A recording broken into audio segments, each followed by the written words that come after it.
Es todo para mí, soy feliz, pues vive en mí. Ya no puedo yo dejar su santo nombre de alabar y por la eternidad.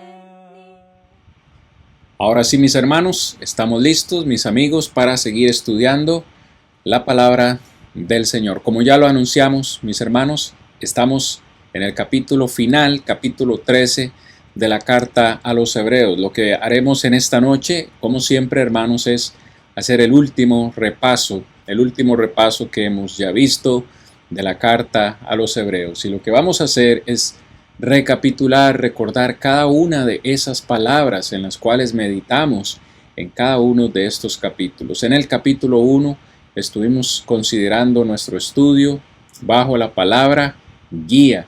Jesús es nuestro guía. En el capítulo 2, Jesús es el que hace posible la paz, la palabra paz entre Dios y nosotros. En el capítulo 3, hermanos, estuvimos estudiando bajo la palabra perseverancia.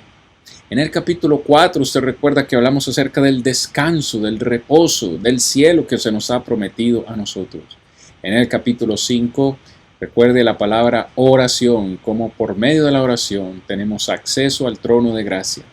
En el capítulo 6, hablamos en 2 lecciones acerca del crecimiento espiritual que Dios espera en la vida de sus hijos. En el capítulo 7, hablamos acerca de la seguridad que ahora como cristianos tenemos, seguridad de acercarnos al trono de gracia, seguridad por el sacrificio de Cristo Jesús en la cruz por todos nosotros.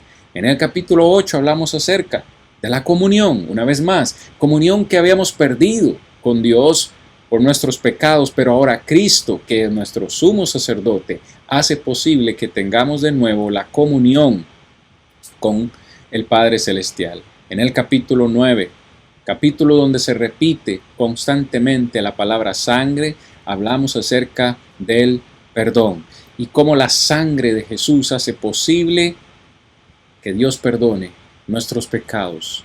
La sangre inocente de Jesús, no la sangre de ningún animal, la sangre inocente del Hijo de Dios puede darnos el perdón de pecados. En el capítulo 10, hermanos, hablamos acerca de la garantía que tenemos de recibir el cielo como una herencia. ¿Cuál es esa garantía que Dios nos da, que Dios nos ha dado?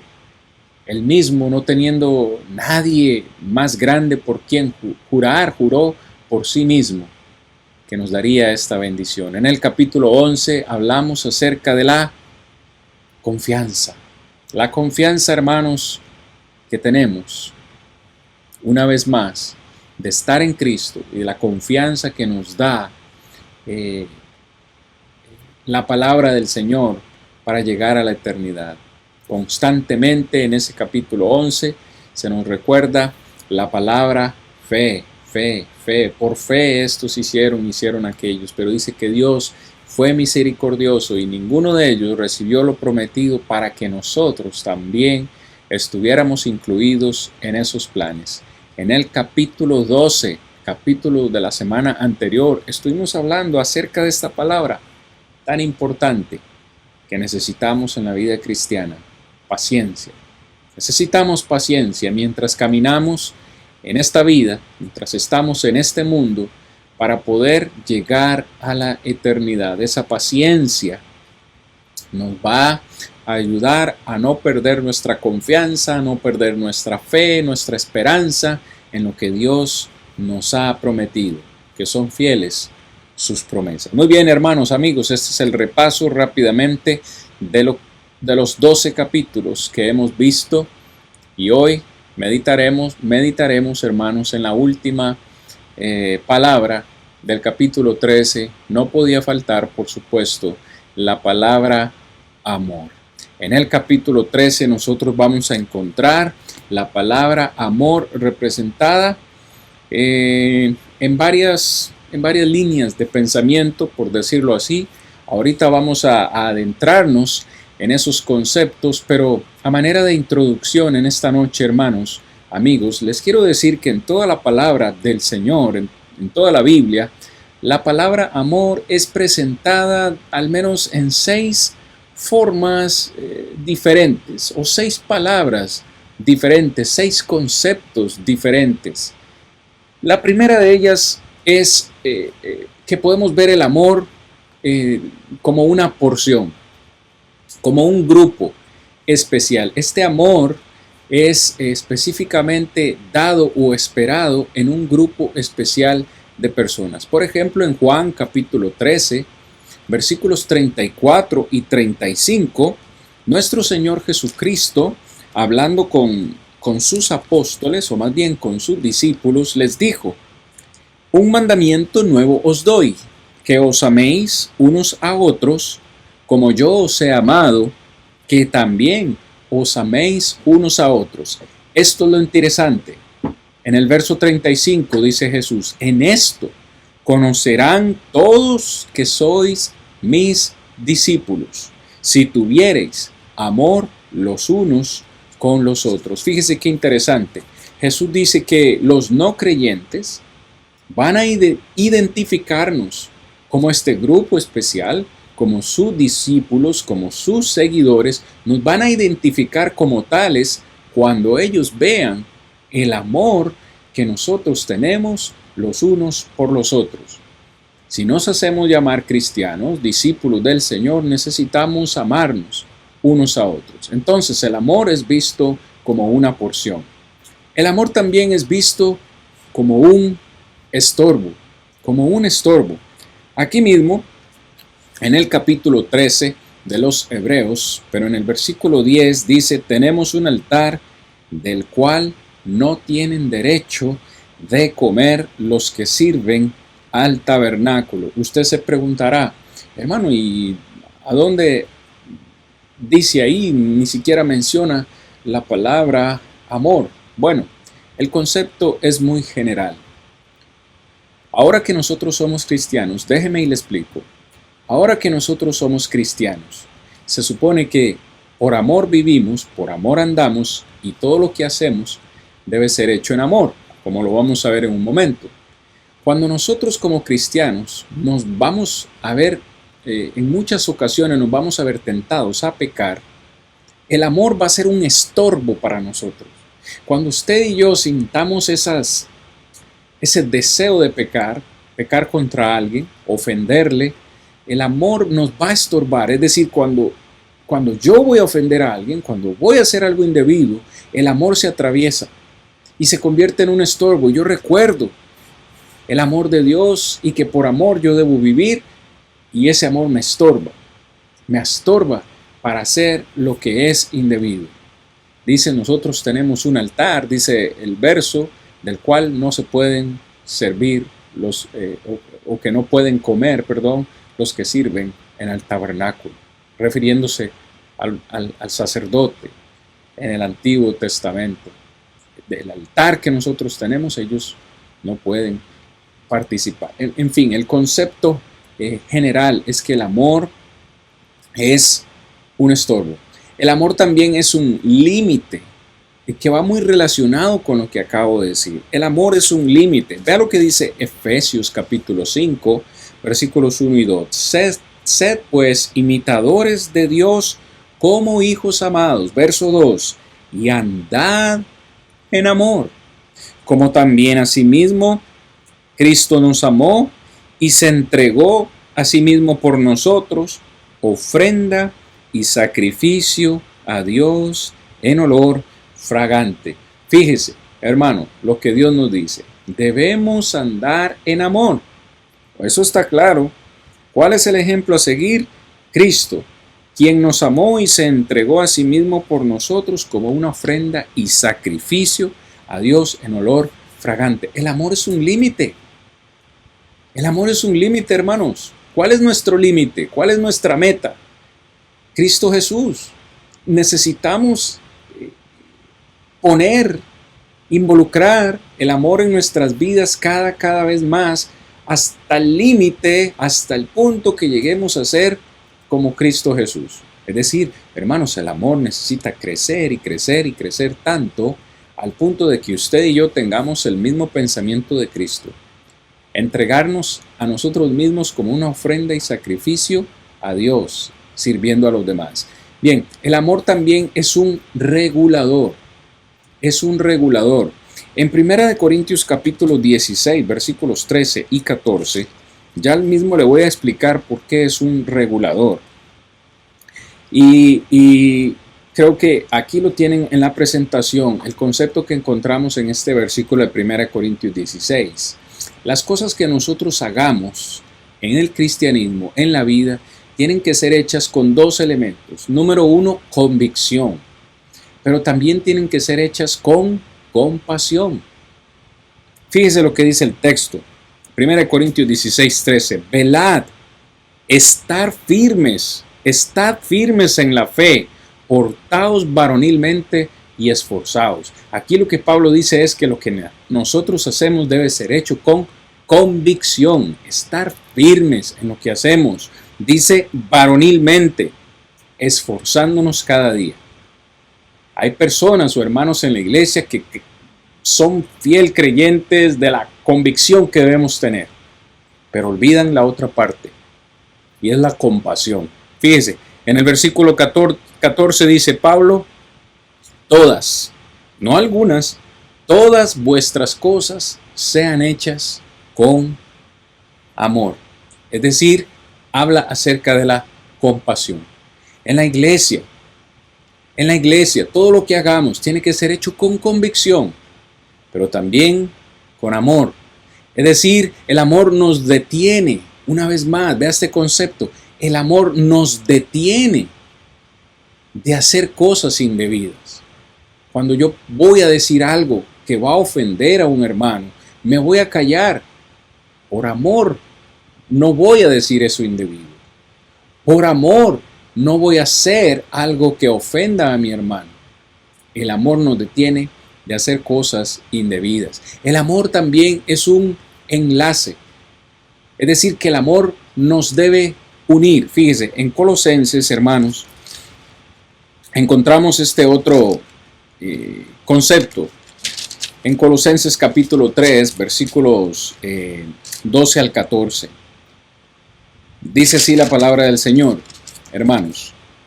Vestíos pues como escogidos de Dios, santos y amados, de entrañable misericordia, de benignidad, de humildad, de mansedumbre y de paciencia. Verso 13, soportándoos unos a otros y perdonándoos unos a otros.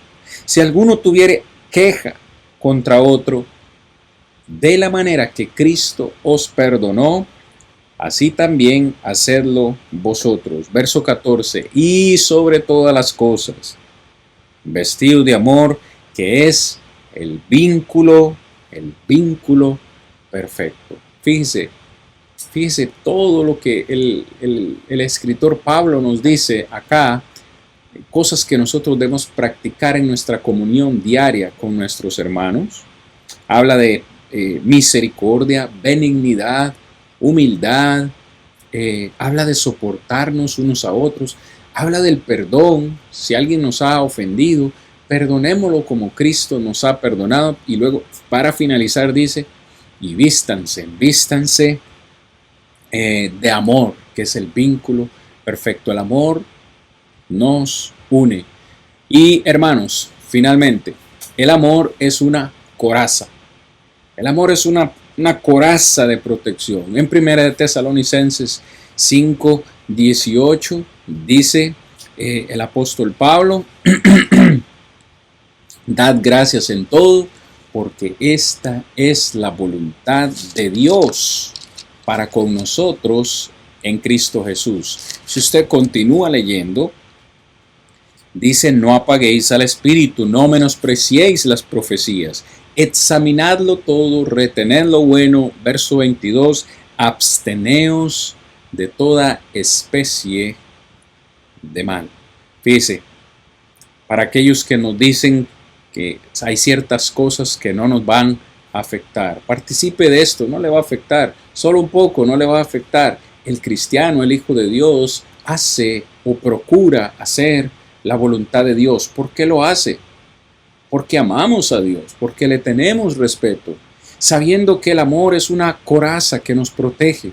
Cuando nosotros examinamos todo, retenemos lo bueno y desechamos toda especie de mal, realmente estamos protegiéndonos a nosotros mismos. Estos son conceptos, hermanos, que son presentados de la palabra amor en la palabra de Dios. Pero nosotros también, hermanos, en el español usamos la palabra amor de una manera muy generalizada. Para nosotros, amor es amor. Yo amo a mi esposa, también amo a mis hijas, amo a mis hermanos de la iglesia, y para nosotros amor es amor.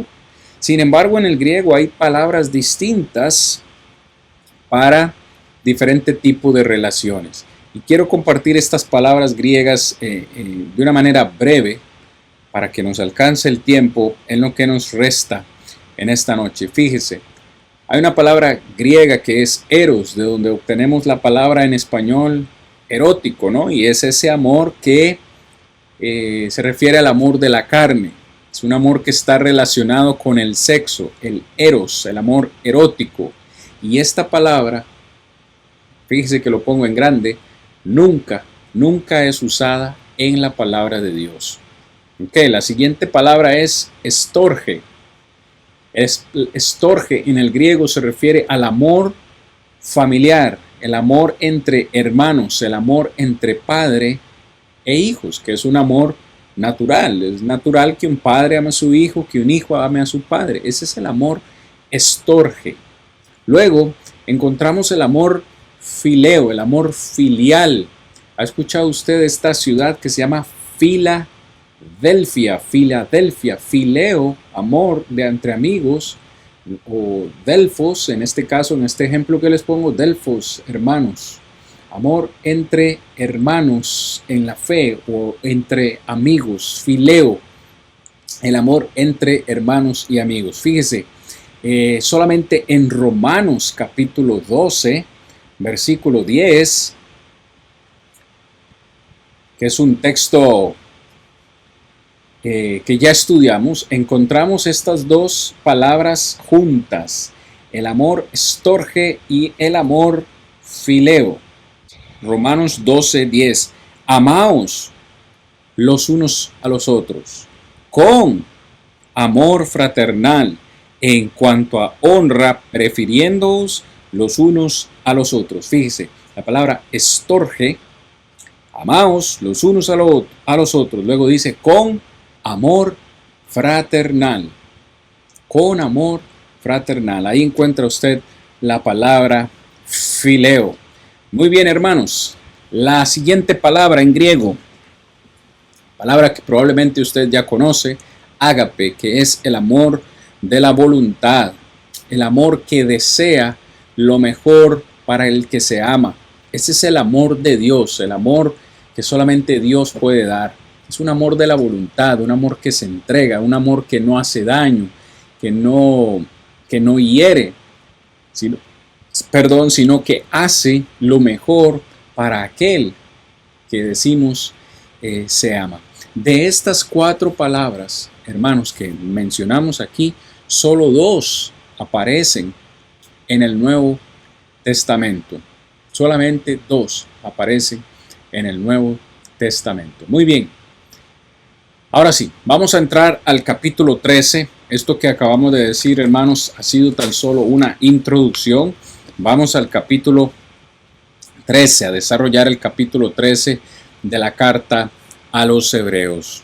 En la carta a los Hebreos, hermanos, en el capítulo 13, específicamente, veremos cómo el escritor nos anima a amar específicamente a 2 grupos de personas.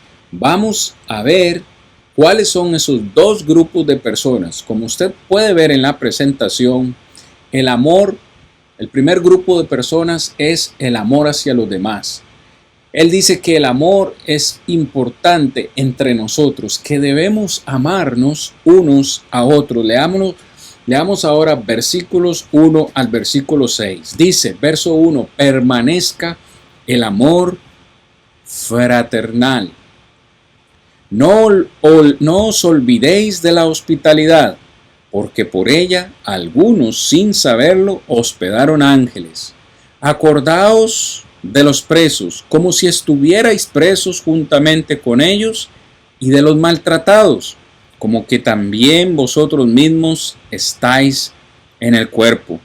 Honroso sea en todos el matrimonio, y el lecho sin mancilla, pero a los fornicarios y a los adúlteros los juzgará Dios.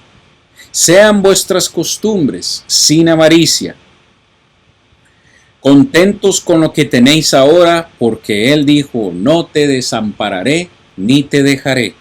De la manera que podemos decir confiadamente, el Señor es mi ayudador. Bendito sea Dios, no temeré lo que me pueda hacer el hombre. Fíjese, en estos primeros 6 versículos encontramos un mandamiento, y es el mandamiento del amor fraternal. Ya vimos el amor entre hermanos, el amor que debemos tener los unos a los otros. Es lógico que usted ame a sus hijos, es lógico que usted ame a sus padres o que ame a su madre. Ese amor es natural, es lógico, es natural. Sin embargo, ahora que estamos en la familia de la fe, dice el mandamiento que permanezca. El amor entre hermanos en Cristo, el amor en la familia de Dios debe permanecer. No se debe ir de nosotros, es algo que tiene que estar constantemente en nuestras vidas. No porque tengamos diferencias significa que podemos o debemos dejar de amarnos. No, vamos a tener problemas. Todas las familias tienen problemas. Sin embargo, no se dejan de amar. En la familia de la fe es igual. Vamos a tener diferencias, vamos a tener inconvenientes, pero el amor siempre debe permanecer. Fíjese que es un imperativo. El escritor no dice si usted quiere, si a usted le parece, si todo va bien, ame a sus hermanos. No, debe permanecer ese amor. Es importante este mensaje porque estos cristianos querían regresar al judaísmo, pero se les recuerda que deben permanecer en el amor de Cristo. Él les dice, ¿cómo van a regresar ustedes al judaísmo y van a abandonar a sus hermanos en Cristo, a su familia en la fe? No, no, no, no, no. Todo lo contrario, todo lo contrario. Y dice, de la manera que nosotros nos tratemos unos a otros, fíjese qué interesante, de la forma en que nosotros nos amemos o nos tratemos unos a otros, aumentará nuestro deseo de permanecer fieles en la obra del Señor. Yo no sé ustedes, pero yo no me quiero marchar de la iglesia. Yo no quiero dejar mi cristianismo. La primera razón es porque amo a Dios y le temo, pero la segunda es porque tengo una gran familia. Fíjese, yo estoy aquí en el norte de Alabama y tengo hermanos en Cristo en Costa Rica. Tengo hermanos en Cristo en Austin, Texas. Tengo hermanos en Cristo en Honduras, que nos miran desde Honduras. Tenemos hermanos en Cristo en Nicaragua, en Canadá. Esto es una familia grandísima. Es una gran bendición tener tantos hermanos que a donde quiera que nosotros vayamos, ahí está nuestra familia en la fe, que nos aman y nos reciben y nos extrañan. Eso es lindo. ¿Cómo los vamos a abandonar? Fíjese, el escritor nos va a dar a continuación, hermanos, una lista de ejemplos. En estos 6 versículos nos da una lista de ejemplos que nosotros debemos practicar o en donde nosotros podemos practicar el amor. Fíjese, ahora nos va a decir que debemos practicar el amor con los extranjeros. No solamente el amor fraternal con nuestros hermanos en la iglesia, sino el amor literalmente con los extranjeros. En el versículo 2, porque aquí habla del amor fileo, del amor de la amistad, en el versículo 2 dice, no os olvidéis de la hospitalidad, porque por ella, algunos sin saberlo hospedaron ángeles.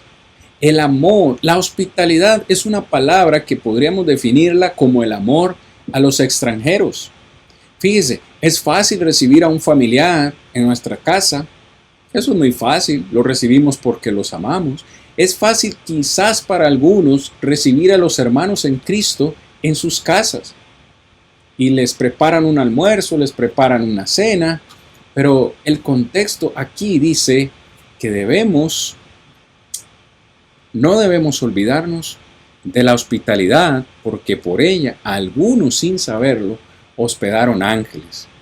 Ese es el amor por los extranjeros. Fíjese, en Génesis 19, 18 y 19 encontramos el ejemplo de Abraham, que recibió a los extranjeros, les preparó una comida, los atendió sin saber que eran ángeles. Y muchos en la antigüedad hospedaron en sus casas, recibieron a extranjeros en sus casas sin saber que eran ángeles. Yo le pregunto, ¿sería fácil para usted? Porque esta pregunta me la hago yo.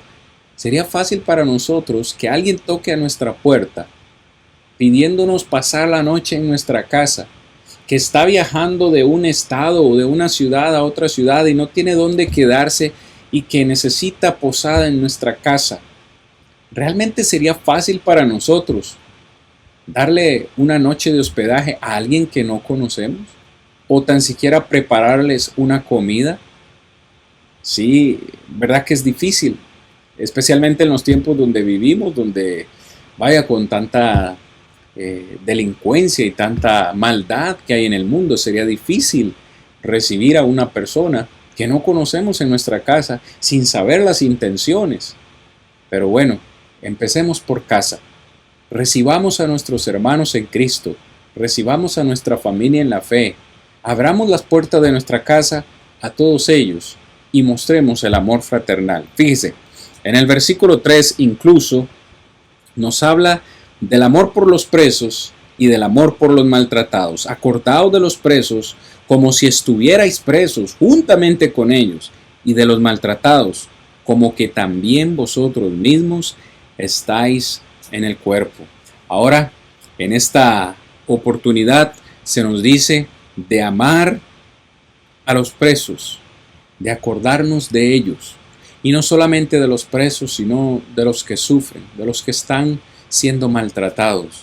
Literalmente el contexto nos indica, al final del versículo 3 dice como que también vosotros estáis en el cuerpo, que nos metamos en el cuerpo de estas personas. ¿Cómo se sentiría usted de estar preso por la causa de Cristo? Porque estos cristianos estaban presos, algunos de ellos llegaron a la cárcel por la causa de Cristo, algunos de ellos estaban siendo maltratados por la causa de Cristo. ¿Y cómo se sentiría? ¿Cómo se sentiría usted, mi hermano, mi hermana, mi amigo, de saber que usted está en la cárcel por la causa de Cristo y que ni un solo hermano le visita, le acompaña? Sería algo muy doloroso. Por eso en este contexto el escritor les dice, acuérdense de sus hermanos que están en la cárcel, acuérdense de esos que están siendo maltratados, métanse, literalmente métanse en el cuerpo de ellos para ver si de cierta forma pudiéramos sentir, pasar lo que ellos están sintiendo.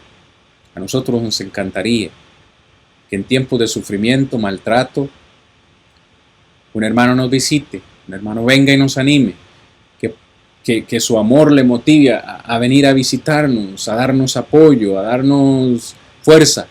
Lo mismo que quisiéramos que hagan con nosotros, debemos nosotros hacer con los demás. Un cristianismo práctico. El amor por los que sufren. Fíjese, ahora menciona otra clase de amor. El amor en el matrimonio. Fíjese lo que dice el verso 4. Honroso sea en todos el matrimonio y el lecho sin mancilla. Pero a los fornicarios y a los adúlteros los juzgará Dios. Ahora introduce el matrimonio. Nos habla de la relación matrimonial. Algo que es interesante aquí es que no dice honroso sea en todos su matrimonio.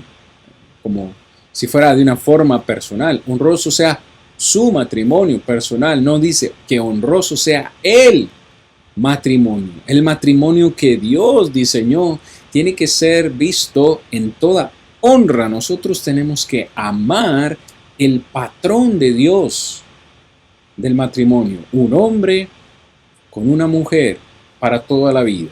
Tenemos que honrar, amar el diseño de Dios del matrimonio. Incluso dice, honroso es también el lecho, es decir, la cama sin mancilla, sin mancha. Que nuestros matrimonios sean santificados con la palabra de Dios. Pero hay dos cosas que pueden deshonrar nuestro matrimonio, deshonrar nuestro lecho, y son la fornicación y el adulterio. Dice, a los fornicarios y a los adúlteros juzgará Dios. Fornicación, literalmente ser sexualmente activo con alguien que no es mi cónyuge. Adulterio, alguien que siendo casado tiene sexo con alguien que no es su cónyuge. En el contexto que estamos estudiando, lo que él quiere transmitir es que mi cónyuge debe ser mi mejor amigo. Mi cónyuge debe ser mi mejor amigo. Eso es lo que él nos trata de decir aquí. Finaliza en el versículo 5 y versículo 6 diciéndonos que nosotros los cristianos, nosotros los hijos de Dios, no podemos tener, fíjense hermanos, no podemos tener amor por el dinero. Sean vuestras costumbres sin avaricia. Ese deseo de tener más, de anhelar más, de no estar satisfechos con lo que tenemos. Los cristianos pueden tener costumbres sanas que agraden a Dios, pero deben ser sin avaricia. Y fíjese que aclara, contentos con lo que tenéis ahora. Usted y yo, mi hermano, sea lo que sea que tengamos, tenemos que estar contentos con lo que tenemos, porque es providencia de Dios y porque Él dijo, no te desampararé ni te dejaré. De manera que podemos decir confiadamente, usted y yo podemos decir con toda confianza, el Señor es mi ayudador, no temeré lo que me pueda hacer el hombre.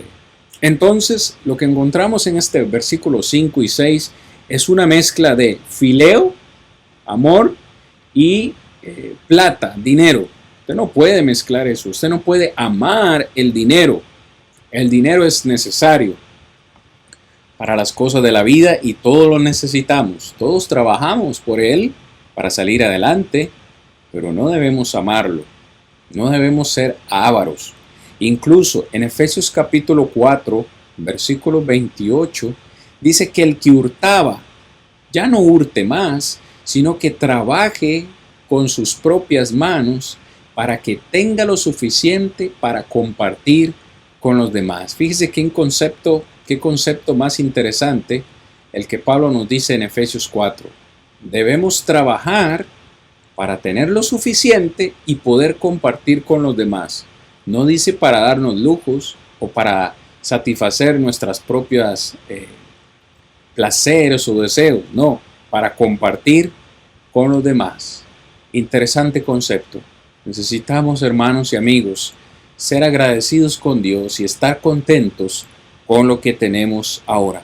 Entonces, en esta primera sección hemos hablado acerca del amor los unos para con los otros. Debemos tener amor para con los extranjeros, debemos tener amor con los presos, debemos tener amor para con los maltratados, para con los hermanos en Cristo. Debemos amar el plan de Dios, el diseño de Dios en el matrimonio. Debemos estar contentos con lo que tenemos, amar las bendiciones de Dios y rechazar cualquier tipo de amor hacia la avaricia. Muy bien, vamos ahora a hablar del segundo grupo de personas a las cuales necesitamos amar según el capítulo 13 de los Hebreos, y esa es el amor por los líderes de la iglesia. Y ponemos líderes, aunque la palabra líder como tal no aparece, por supuesto, en la Biblia. No hay una palabra griega para líder, pero decimos líder como aquellos que dirigen, como aquellos que van al frente de la congregación. Y en este particular vamos a hablar acerca de los ancianos. Vamos a hablar acerca de los hombres que Dios ha escogido para que gobiernen, para que cuiden, supervisen la labor de la iglesia. Fíjese, en el versículo 7 encontramos el mandamiento. El mandamiento ahora es acordarnos. ¿Acordarnos de quiénes? Dice el verso 7, acordaos de vuestros pastores, que os hablaron la palabra de Dios. Considerad cuál haya sido el resultado de su conducta e imitad su fe. Fíjense, aunque vamos a hablar, hermanos, amigos, acerca de los pastores, que es una orden, por supuesto, es un puesto, una posición dentro de la iglesia que demanda requisitos. Probablemente muchas de las congregaciones a las cuales hoy hablo no poseen todavía ancianos, pastores o obispos. Todavía no tienen hombres calificados para llevar ese puesto, esa posición. Sin embargo, quiero que entienda que lo que quiero hacer aquí es una ilustración. Si ustedes no tienen pastores, todavía no tienen ancianos, imagino que tienen ustedes un grupo de varones, un grupo de siervos que trabajan en la obra, que lideran, que pasan al frente a predicar, a dirigir alabanzas, que pasan al frente a dirigir cada uno de los mandamientos cada domingo. Fíjese que el texto dice literalmente o expresamente, que debemos acordarnos de nuestros pastores. Eso está claro. Pero si no hay pastores, ¿no hay nadie a quien respetar? No. El mismo principio es para los varones que sirven en la iglesia. ¿Cuál es el principio? Dice, acordaos de aquellos que hablaron la palabra de Dios. ¿Cuánto ama y cuánto se acuerda usted de la persona que le predicó el evangelio, que le habló la palabra de Dios? ¿Cuántos de ustedes consideran cuál haya sido el resultado de la conducta de esa persona? ¿Han estado ustedes imitando la fe de la persona que les habló la palabra de Dios? Es una interesante pregunta, hermanos. En el versículo 10, vamos a leer desde el 8 al 10 para entender más este concepto. Dice, Jesucristo es el mismo ayer y es el mismo hoy y será el mismo por los siglos de los siglos. Interesante, pero verso 9.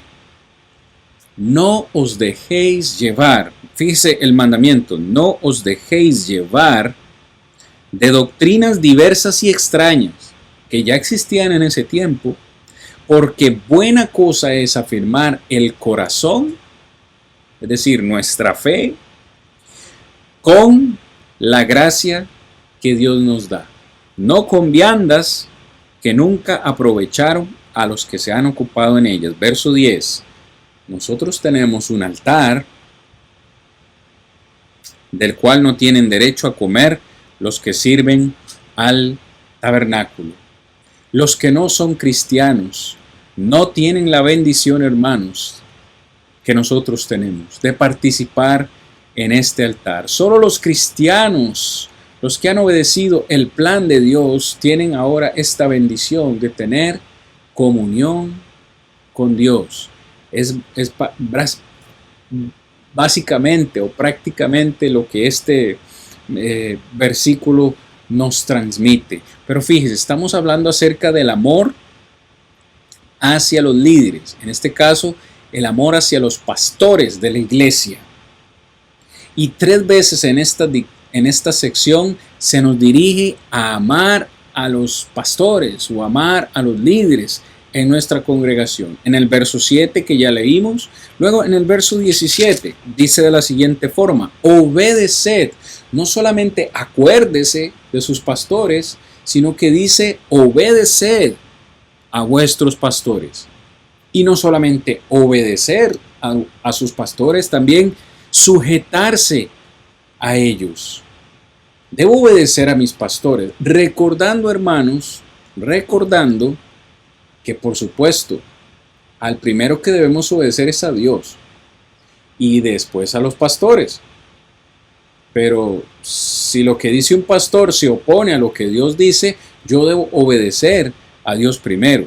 Pero debo amarlos, debo respetarlos, debo obedecerlos y debo sujetarme a ellos. ¿Por qué? Dice que porque ellos velan por nuestras almas. Es lo que hacen los pastores en las congregaciones, velar por las almas de la grey o del rebaño. Dice, como quienes han de dar cuenta para que lo hagan con alegría y no quejándose, porque esto no se es provechoso. ¿Por qué nosotros debemos sujetarnos a los pastores? Número 1, porque ellos velan por nuestras almas. Y número 2, porque ellos van a tener que darle cuentas a Dios de su pastorado. Número 3, debemos obedecerlos y sujetarnos a ellos para que su servicio lo hagan con alegría, para que lo hagan sin quejarse, para que lo hagan de una manera que agrade a Dios. En el versículo 24 también dice: saludad a vuestros pastores y a todos los santos. Los de Italia os saludan. Ahora se nos dice que debemos saludar a los pastores. Fíjese todo lo que tenemos que hacer con ellos. Debemos acordarnos de ellos, obedecerlos, sujetarnos a ellos, respetarlos, saludarlos. Pero ¿qué si no hay pastores en nuestra congregación? Entonces no hay nadie a quien sujetarse, solo a Dios. No, hermano, usted debe honrar a su predicador. Usted debe honrar, respetar a los varones que sirven en su congregación, porque ellos realmente están haciéndolo por amor a Dios y estoy seguro que los que pasan a servir y los que pasan a predicar, lo hacen como un servicio también para la iglesia. Usted, hermano, si no está haciendo nada en su congregación, solamente está sentadito, entonces respete y sujete a los que sí están trabajando en la obra del Señor. Hay 4 palabras principales en el griego para referirse a este grupo de hombres de los cuales se está hablando en el capítulo 13. Las mencionamos rápidamente, hermanos, por cuestiones de tiempo.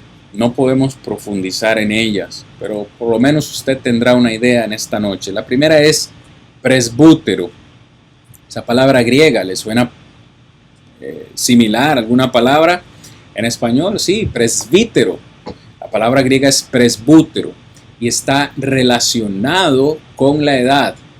Es común que la Biblia le llame anciano. En Hechos capítulo 2, verso 17, en Tito 1, 5, incluso en Hechos capítulo 20, dice que Pablo hizo llamar a los ancianos de la iglesia, es decir, a los presbíteros, y está relacionado con la edad. Los pastores de la iglesia necesitan ser hombres que están avanzados de edad para que tengan madurez. Es decir, un pastor no puede ser alguien joven, es antibíblico, no puede ser joven, tiene que ser incluso un hombre de avanzada edad. Tampoco un hombre que ya está casi muriendo, pero con suficiente edad edad y madurez para dirigir la iglesia. La otra palabra griega es poimen, y poimen traduce al español pastor, literalmente uno que pastorea. Y este es un término de afecto, como primera de Pedro capítulo 5, versículos 1 y 2 dice. Vamos a leer primera de Pedro 5, 1 y 2. Ruego a los ancianos que están entre vosotros, yo, anciano también con ellos y testigo de los padecimientos de Cristo, que soy también participante de la gloria que será revelada. Apacentad la grey, cuidad de la grey de Dios que está entre vosotros, cuidando de ella, no por fuerza, sino voluntariamente, no por ganancia deshonesta, sino con ánimo pronto. Oíme, pastor, uno que pastorea, lleva la idea de uno que tiene afecto por sus ovejas. Ya ve que Jesús dijo, yo soy el buen pastor, y el buen pastor da la vida por sus ovejas, porque las ama. La siguiente palabra en el griego, hermanos, es la palabra episcopo. ¿Le suena también parecida? Sí, similar a la palabra en español, episcopo, episcopal, relacionada ahora esta palabra con los que supervisan una obra. Es lo que la palabra griega significa. Episcopo significa alguien que es un supervisor, un superintendente. Y ahora este es un término de autoridad. Esa palabra la encontramos en Hechos capítulo 20, versículo 18. Fíjese, es un hombre de edad, es un hombre que debe tener autoridad, es un hombre que ama a sus ovejas. Y finalmente, la última palabra griega es oikanomos, que es la ley de la casa. Literalmente, esta palabra significa uno que gobierna bien su casa. Ahora ya no es un término de autoridad, sino que es un término de responsabilidad. El anciano, el pastor, el obispo de la iglesia debe velar para que todo lo que se haga en la iglesia se haga correctamente, se haga decentemente y se haga en orden. Esa es la responsabilidad de estos hombres. Por eso Pablo dice que hay un sinnúmero de requisitos que estos hombres necesitan. No puede ser cualquiera. Si usted quiere saber cuáles son esos requisitos, usted necesita ir a Primera de Timoteo, capítulo 3, versículos 1 en adelante. Se lo dejo de tarea si usted los quiere leer. El escritor a los hebreos ahora, entonces, nos dice que debemos amar a los pastores de la iglesia, acordarnos de ellos, obedecerlos, sujetarnos a ellos, respetarlos, porque su obra es muy loable. Su obra será de un impacto eternal. Ellos darán cuenta a Dios de cómo fue su servicio. Entonces hay tres cosas que necesitamos hacer con esos líderes de la iglesia. Hay tres cosas que necesitamos hacer. Ya las mencioné, las vuelvo a mencionar ahorita. Acordarnos de ellos. ¿Qué significa eso? Acordarnos de ellos. Es prácticamente ponernos en sus zapatos. Ponernos en el trabajo que ellos están haciendo. Tratar de sentir, pensar qué es lo que ellos están sintiendo. Acordarse de su pastor, acordarse de su predicador. He escuchado a muchos hermanos tristemente decir, qué aburrido, qué feo que predica mi hermano, qué feo que predica el hermano, no cambia su estilo, siempre lo mismo, no me llena lo que el hermano dice. Yo le pregunto a los que han dicho esto, ¿y será que tú lo puedes hacer mejor, mi hermano? ¿Será que tú puedes animar mejor a la congregación? ¿Ya te has puesto en los zapatos de ese predicador? Que también tiene familia, que también tiene problemas. ¿Ya te has puesto en los zapatos de él? Si tú crees que lo puedes hacer mejor que él, pídele un día, pídele un domingo, pídele 2 domingos a tu predicador para que te permita a ti predicar. Y tal vez tu predicación lo anime a él. Pero generalmente los hermanos que hacen este tipo de críticas contra sus líderes no se ponen en sus zapatos y no están dispuestos a hacer algo mejor por ellos. Es estar en el lugar de ellos. Eso es lo que significa la palabra acordarnos. Acuérdese de su predicador, invítelo a almorzar, invítelo a un cafecito, invítelo a algún lugar, acuérdese de él, preséntele su agradecimiento de alguna forma, muéstrele que usted está agradecido por la labor tan intensa, tan ardua, porque la labor de la predicación, hermanos, liderar la iglesia, es una actividad cansada. Es de gran gozo y lo hacemos con mucho gozo, pero es cansado. Y cuando los hermanos nos muestran ese agradecimiento, sentimos descanso en nuestras almas. Saber que nuestras ovejas, que nuestra grey muestra respeto, agradecimiento para con todos nosotros. Obedecerlos y sujetarse a ellos. ¿Por qué vamos a hacer esto? Entendiendo que debemos obedecer a Dios primero antes que a los hombres. Pero si mi hermano, mi pastor, mi predicador me está diciendo a través de la predicación algo que yo necesito obedecer, yo necesito obedecerlo porque es palabra de Dios y necesito obedecer lo que el hermano está predicando porque es para mi propio bien. Tenemos que obedecerlos a ellos si lo que ellos nos están diciendo está de acuerdo a la voluntad de Dios. Una vez más, hermano, recordando que estos hombres darán cuenta por sus actos y por el trabajo que hicieron con el rebaño. Seguimos avanzando, mis hermanos, en esta noche. ¿Qué es otra cosa que necesitamos hacer? Necesitamos saludarlos. Verso 24. No solamente a los ancianos, Romanos 16 dice, saludaos los unos a los otros con ósculo santo. Hermanos, esto es independientemente de la cultura. Si en su cultura se da la mano, salúdelos con la mano. Si en su cultura se abraza, abrace a sus líderes. Dele una palmada en la espalda. Muéstrele su afecto, muéstrele su respeto, muéstrele su agradecimiento. Salúdelo, anímelo, para que ese hermano lo haga con buena voluntad, para que lo haga, dice, con gozo. Es lo que dice el texto, para que lo hagan, dice el versículo 17, para que lo hagan con alegría y no quejándose, porque esto no es provechoso.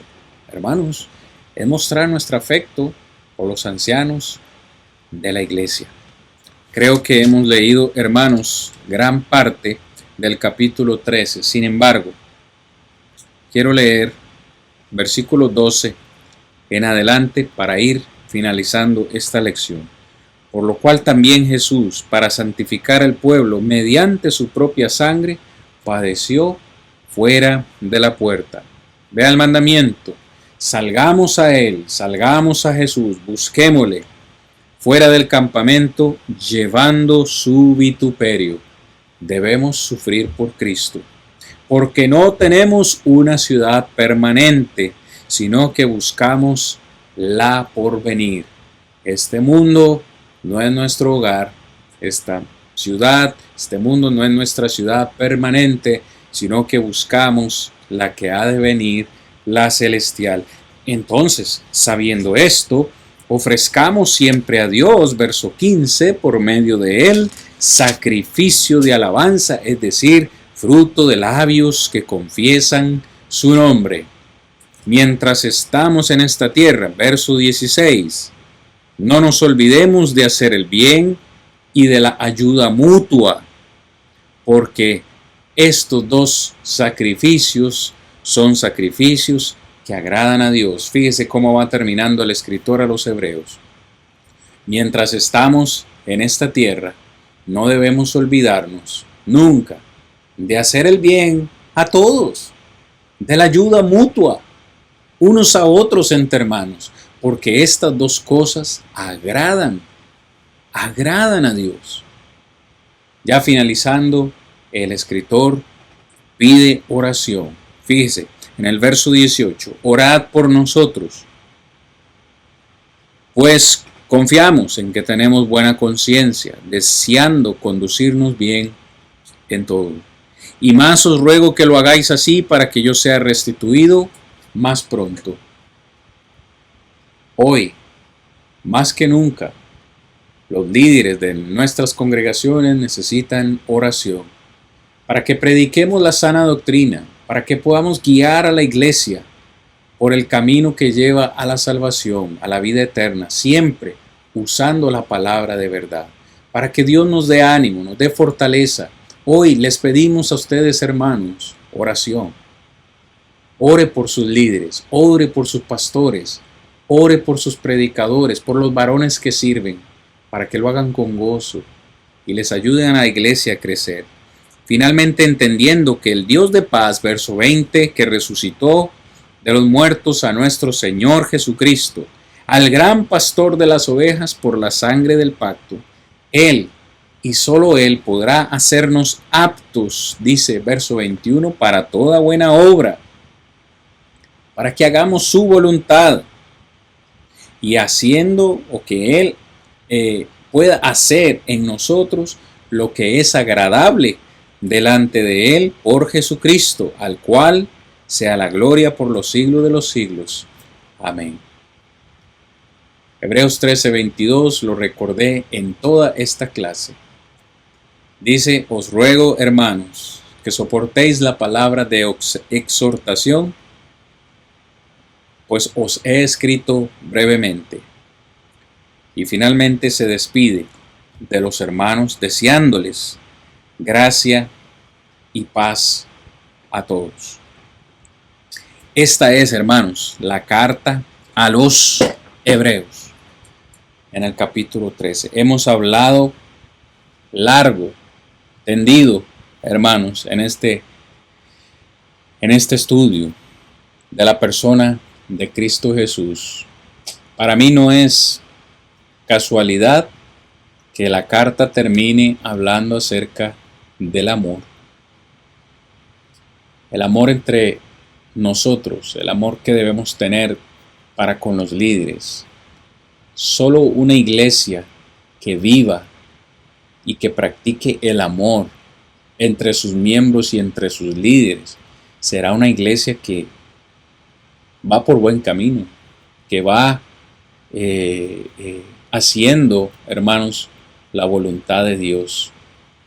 Hoy ruego para que este estudio haya sido de gran bendición a ustedes, hermanos, amigos que me han escuchado. Ruego que en sus congregaciones cada una de estas palabras que hemos estudiado reinen en sus vidas, pero principalmente esta, el amor que debemos tenernos y debemos seguir trabajando en ellas. Hermanos, les agradezco inmensamente el haberme acompañado y les pido sus oraciones por este ministerio para que podamos seguir glorificando el nombre de Dios y también capacitando a nuestros hermanos y amigos que nos siguen a través de la palabra de Dios. Les deseo lo mejor y nos estamos viendo, Dios mediante, en próximos estudios que estaremos preparando para todos ustedes. Bendiciones a todos, que el Señor siempre esté en sus hogares. Hasta la próxima.